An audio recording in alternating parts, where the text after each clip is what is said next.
Richmond Neighborhood Restoration works to restore houses that are blighted in Richmond, and in doing so, bring families into those homes and create kind of owner-occupied housing.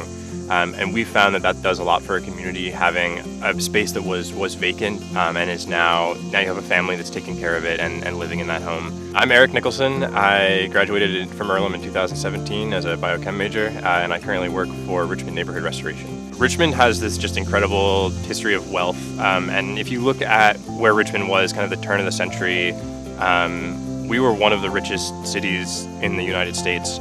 And because of that, we have homes to reflect that, right? Like, there were very wealthy people that were living here.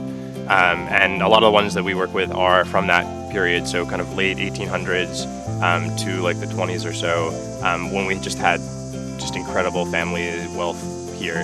And that just resulted in, we have a ton of unique architecture that you're not going to find anywhere else, in the country. So when I started working for this organization, I was the first full-time staff member.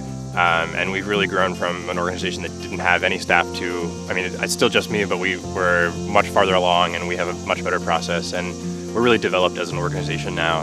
And I think in a really good place to kind of move into the future and be successful in making change in Richmond. Science is very much my passion, and I think one of the reasons for that is just this ability to help people out and really donate, contribute something to society. And I think with the nonprofits, I've really found that to be a similar thing. I can do work in the community and I can really see the impacts, and that's been very rewarding.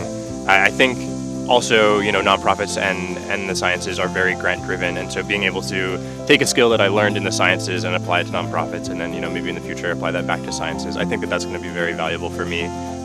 Those skills are very translatable everywhere, so I'm very excited to see what my future holds for that.